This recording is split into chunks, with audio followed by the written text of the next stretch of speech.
I got it down. Yeah.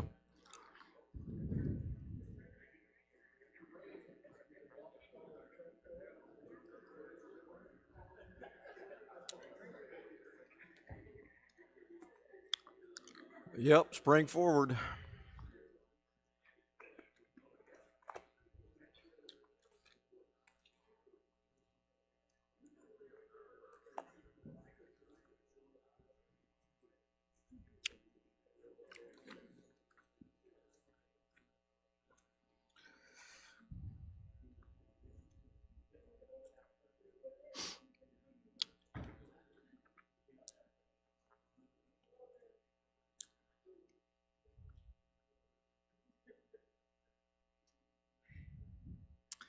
We're in Joshua chapter 2,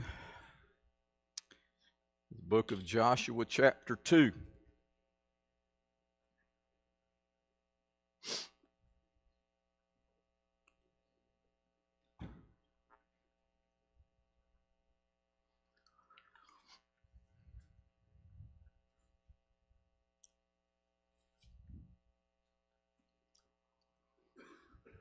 In chapter 1, we saw where the leadership had been given to Joshua. Moses is not able to enter the promised land, so the leadership of the children of Israel moves to Joshua. The end of Deuteronomy, Moses is allowed to see the promised land, but not able to go in, and there he dies on the mountain. And so the introduction of the book of Joshua seems to be here in chapter 1, where that leadership is transferred over to Joshua, and the Lord tells Joshua 3 times, be strong and courageous. And Joshua then talks to the people. There is an understanding from the people that now Joshua is their leader, and they vow to be good followers. As a matter of fact, we'll do everything you tell us to do. We'll do whatever you tell us to do. We ask that the Lord your God be with you in all things that you do, just like he was with Moses. And if anybody rebels against your commandments, may they be put to death. And they then, in turn, say to Joshua to be strong and courageous. So that brings us to chapter 2, as the Israelites are now preparing to enter the land, and they come to this great city of Jericho. And so that's where we are tonight, chapter 2. And really verses 1 through 14 are going to be this first section of the book, but probably, we probably need to read all the way through verse 14 to get a pretty good handle on what's going on as the Israelites prepare to enter the promised land. Now, what we're going to see here is that the town of Jericho is very well defended. It's not going to be a pushover, so we know about that. But Rahab is going to play this very significant part in the lives of the spies, as well as what's going on after the fall of Jericho. Once that is destroyed, once it's taken. She's going to play an important part in that as well. So let's read chapter 2, 1 through 14.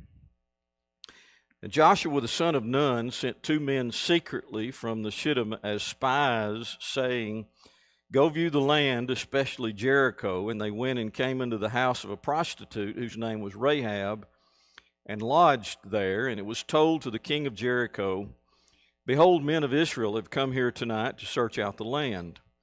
Then the king of Jericho sent to Rahab, saying, bring out the men who have come to you, who entered your house, for they have come to search out all the land. But the woman had taken the 2 men and hidden them, and she said, true, the men came to me, but I did not know where they were from. And when the gate was about to be closed at dark, the men went out. So I do not know where the men went. Pursue them quickly, for you will overtake them. But she had brought them up to the roof and hid them with the stalks of flax that she had laid in order on the roof. So the men pursued after them on their way to Jordan as far as the fords, and the gate was shut as soon as the pursuers had gone out. Before the men lay down, she came up to them on the roof and said to the men, I know that the Lord has given you the land, and that the fear of you has fallen upon us, and that all the inhabitants of the land melt away before you.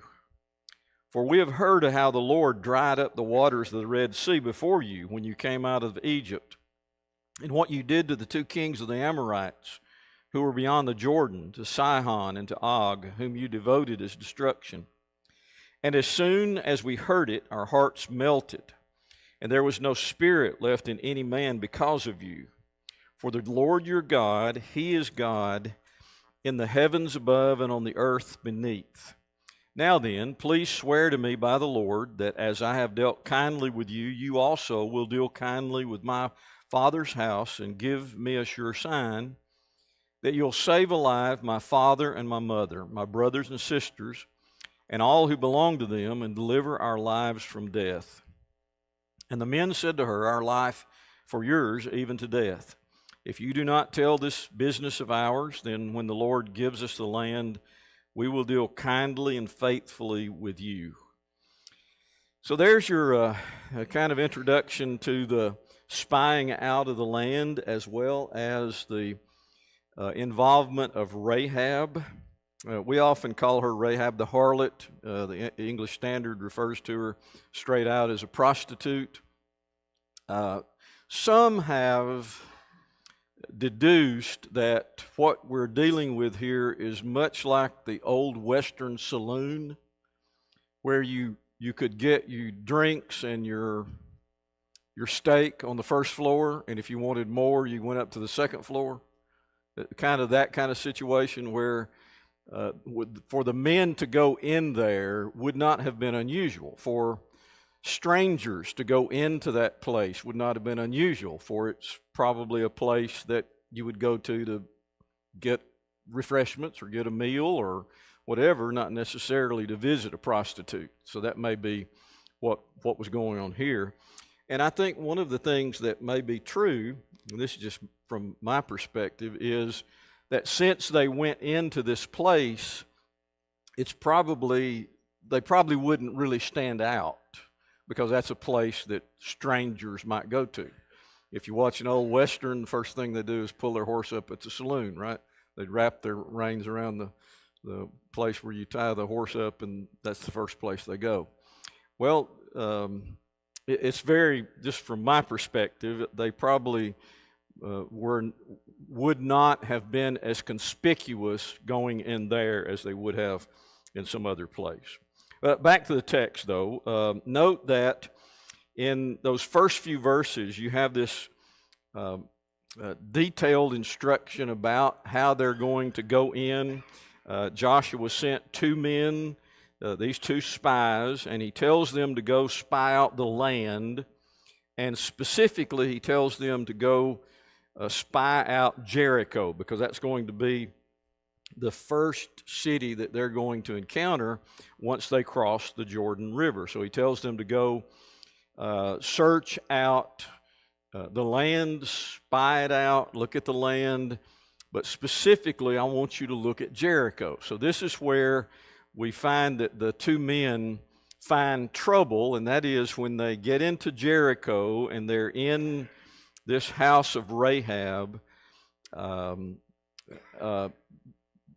king of Jericho somehow finds out how they're there. Now, the text doesn't tell us how the king of Jericho found it out. God doesn't give us any real instruction on how the king knew. But from what Rahab says, does it sound like that everybody knew that the Israelites were coming? Isn't that what it sounds like? I mean, she basically states, we knew you were coming. And so were they looking for somebody? I don't know. But the king of Jericho says that there are men of Israel here who've come tonight, and they've come to search out the land.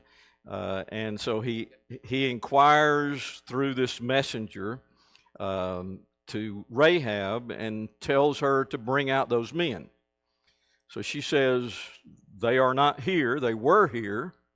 So she makes up this story. They are not here, they were here, but they left right before the gates closed. So in the meantime, they are hiding on the roof among the flax, among some of the things that would be up on the roof of her lodging. And so they're hiding there, obviously out of view.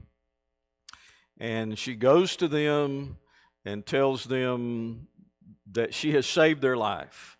And in return for this, there's going to be this deal that's made. And we'll look at that in just a moment.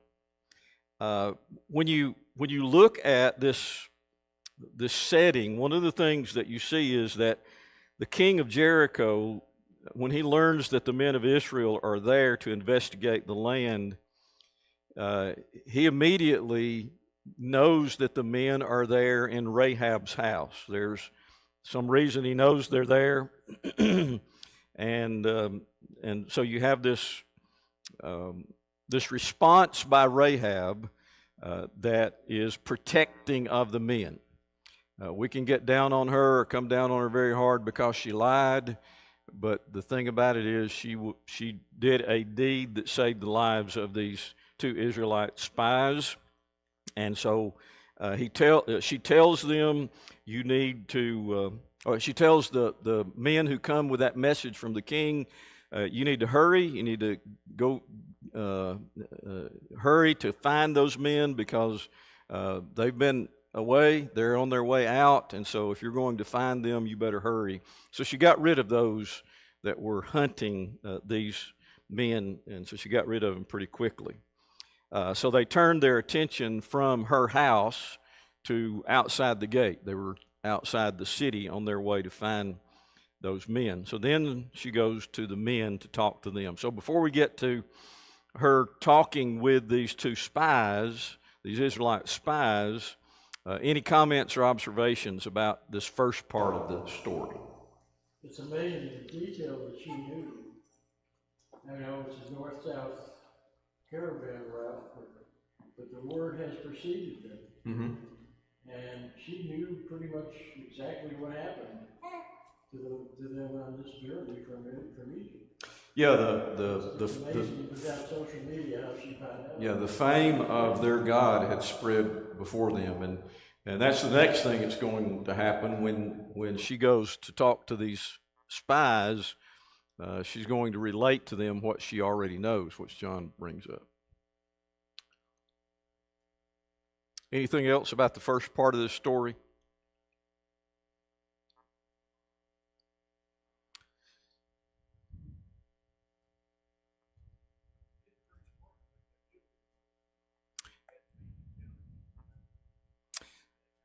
Yeah, it sounds like she was a business owner, obviously.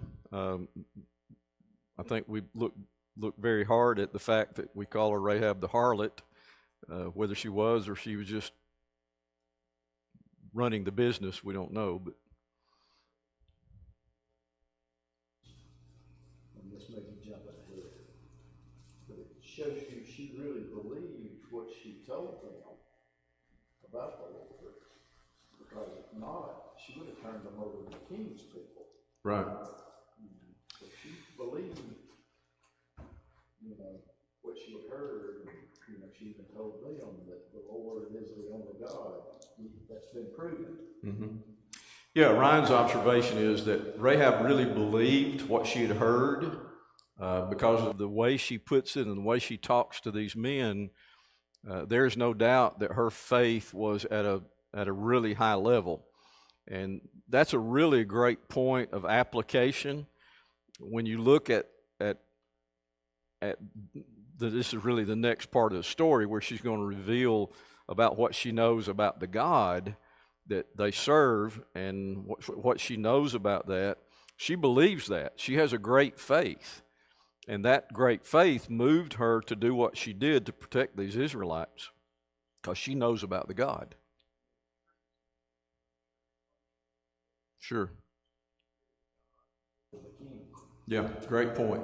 What she did, Ryan points out, was probably be classified as treason, and obviously in most places, especially in this time, that would be punishable by death, and she feared the God of the Israelites more than she did the king of Jericho.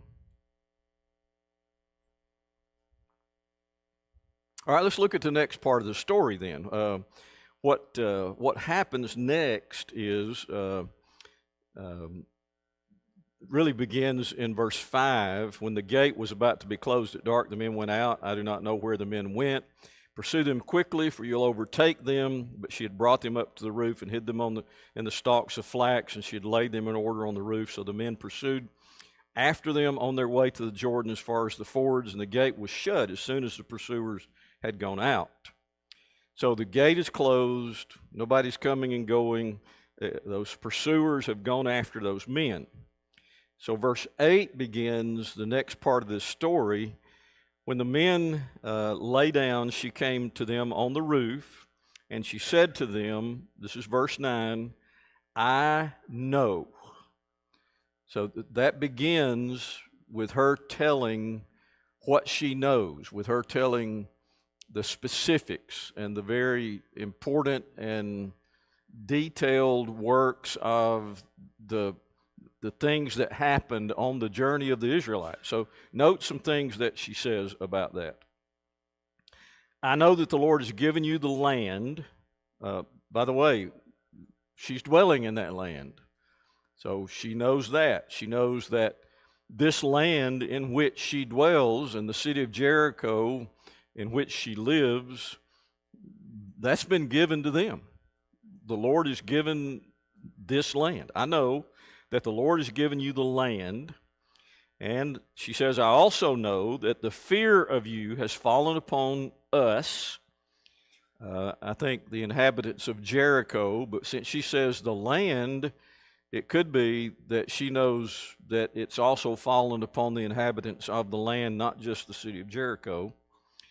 And that all the inhabitants of the land melt away before you. So not just Jericho, but all the inhabitants of the land melt away before you. What's another way we might say that? Instead of melt away before you, that's kind of a different way of putting it. How would we put that in our Alabama lingo? Scared to death. Yeah. We are shaking in our boots is the obvious observation that she's making. We are weak in the knees just to think about you finally coming to take the land that the Lord has given you. That's what she says, isn't it? I know that this land in which we dwell, the Lord's given it to you. We know that. The news has come ahead of you and let us know that you're on your way, and the fear of the Lord's fallen upon us, and all the inhabitants of the land melt away before you. Verse 10, for we have heard. I know because we've heard. John mentioned this in his comment. News travels fast, and that kind of news travels very fast, even without social media. News and word traveled fast. Of course, they've been wandering now for 40 years, so they had plenty of time to get this word from afar. And so that's what she says. We have heard how the Lord dried up the water of the Red Sea before you, and when you came out of Egypt, and what you did to the two kings of the Amorites that were beyond the Jordan, to Sihon and Og, whom you devoted to destruction. And as soon as we heard it, our hearts melted, and there was no spirit left in any man because of you. For the Lord your God, let me stop there. She's going to start professing that the Lord their God is the true God. But note the events that she describes and again she describes the state that it put the inhabitants of the land in. As soon as we heard it, our hearts melted, and there was no spirit left in any man because of you. She repeats it, she repeats it, she repeats it, different words, different ways of putting it. But basically what she is saying is, we have received the news. We have heard about the things that God did with you, through you, for you, from the time you came out of Egypt, across the Red Sea, and until the time that you've now arrived here. So obviously they were expecting them. The end result of them knowing what they had done was that the people were frightened. They were scared. There was evidently what it sounds like is they didn't believe that they could stand up against the Lord God. They didn't believe that in any way. They did not believe that they could successfully defend themselves against the Israelites. Well, they'd heard too much. Yes, exactly. Yeah. So what happens next is, as Ryan brought up, the fact that she declares a faith that is quite fascinating. And I believe it's this kind of faith that's going to put her as a Gentile woman in a very significant place in the history of the world and also in the history of God's plan. So notice what she says about this God that did all of this God that they heard all of this about. Notice what she says about him. She says, "For the Lord your God, he is God, in the heavens above and on the earth beneath.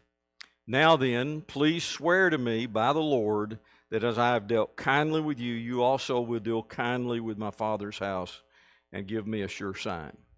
So once she makes that statement about who God is, that's at the second half of verse 11, she then goes into this deal making with these two spies from Israel. So let's think about it up to that point. Let's take any comments you might have up through the first half of, or the end of verse 11, because now she has described the events. I know that the Lord has given you this land, and we have heard about all of his mighty acts before that got you where you are now. And as a result of all of that, we are afraid. We are full of fear. And then she confesses her faith in who this God is. He's the Lord your God. He's the God of heaven and earth, God above and the God of the earth below. He is the true God, she confesses. So what comments you have or observations you'd like to make?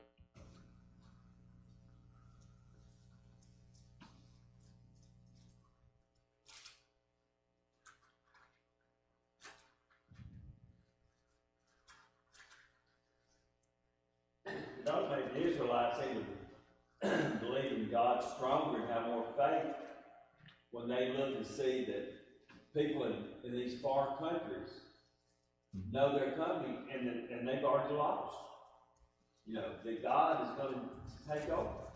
And the Israelites still are never really convinced of anything. Right. Yeah. Just hearing this confession of Rahab, I know they couldn't record, but if they could have recorded that and taken it back to the nation, that should have, as Dale says, inspired the people, because even Rahab knows God's already given it to them. Rahab knows, and the people of the promised land know there's nothing that can stop them. They're just going to come in and take the land because this God that we've heard about, this God that we know about, has already said he's going to give it to them.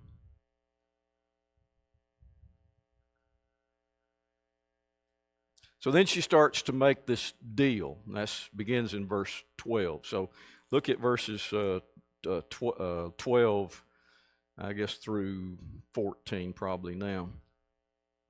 Now then, please swear to me by the Lord that as I have dealt kindly with you, you also will deal kindly with me in my Father's house, and give me a sure sign, that you'll save alive my father, mother, brothers, sisters, all who belong to them, and deliver our lives from death.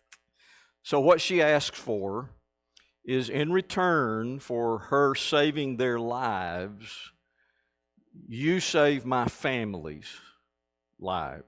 You save my family. She says, mother, father, brother, sister, and those that belong to them. Is that, would that be nieces and nephews, cousins, servants? It sounds like probably all of those. But deliver our lives from death. That's the end of verse 13. So she asks for that specifically. They didn't offer. They didn't say, "What can we do for you now that you saved our life?" They didn't say what kind of bargain can we make in order to repay you. None of that. She came up with it on her own, as has already been noted, and very shrewdly asks for her life and the lives of those of her family. Verse 14, the men said, "Our life for yours, even to death. If you do not tell this business of ours, then when the Lord gives us the land, we will deal kindly and faithfully with you." So the deal is struck, isn't it? She saved their lives, and she says, "I've got one thing to ask of you. Now, in return for what I have done for you, may you save the lives of those that are my family. Please deal rightly, kindly with my family. Deliver our lives from death." And so the spies respond that if she does not report this, if she continues to do as she has already shown she is doing, then they will make sure that she is treated kindly and faithfully and dealt with in that way that she requests there in verses 13 and 14, or that she requests in verse 12 and 13. Okay, that gives us all the way through verse 14. Do you have some observations about that?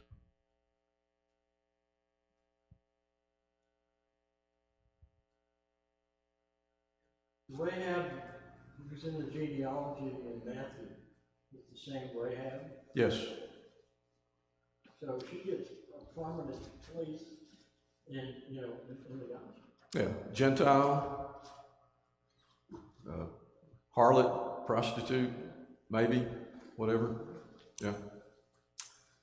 All right, 15 through the end of the chapter is their escape.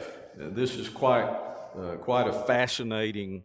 I've always said that when you go back to these Old Testament books, you've got ready-made TV movies there. I mean, you've just got ready-made TV movies. The only ones they usually go for are the Ten Commandments and Moses and Egypt. That's the only ones they really go for. But any of these would be a great series of made-for-TV movies. Maybe we need to put instead of Hallmark, it could be something else, and we could do religious movies from the Old Testament. But these are ready-made. They're just great stories. Okay, so 15 begins to describe their escape. Rahab assists the spies in their escape. One of the things that made this not only possible, but made it very convenient was that her home was built on top of the wall, and so these men could be let out a window and down to the ground out of her house without having to go out of the house and through the city, or with the threat of being detected, or with the difficulty that might be there from them being detected. So first, there's this scarlet cord in the window, and so when they come to the land, they're going to be able to see that and recognize it as her house. Well, let's just read the text and we'll come back and make some comment about it. Verse 15 and following. Then she let them down by a rope through the window, for her house was built on the city wall, so that she lived in the wall. And she said to them, "Go into the hills, or the pursuers will encounter you, and hide there 3 days until the pursuers have returned. Then afterwards you may go your way." The men said to her, "We will be guiltless with respect to this oath of yours that you have made us swear. Behold, when we come into the land, you shall tie this scarlet cord to the window through which you let us down, and you shall gather into your house your father, mother, brothers, and all your father's household. Then if anyone goes out of the doors of your house into the street, his blood shall be on his own head, and we shall be guiltless. But if a hand is laid on anyone who is with you in the house, his blood shall be on our head. But if you tell this business of ours, then we shall be guiltless with respect to your oath that you made us swear." And she said, "According to your word, so be it." Then she sent them away, and they departed, and she tied the scarlet cord to the window. They departed and went into the hills, remained there 3 days until the pursuers returned, and the pursuers searched all along the way and found nothing. Then the 2 men returned. They came down from the hills and passed over and came to Joshua, the son of Nun, and they told him all that had happened to them. And they said to Joshua, "Truly the Lord has given all the land into our hands, and also all the inhabitants of the land melt away because of us." So note, there were some conditions that they talked about as they leave. She lets them down out the window with that cord of scarlet cord. And so that was one of the stipulations that they gave her, is you make sure that we can identify your house by this scarlet cord that's in the window. The second part of that was make sure that everyone in your father's family is in your house. If they go out into the street, we can't protect them. If they leave the house, we're not going to guarantee that we're going to be able to protect them.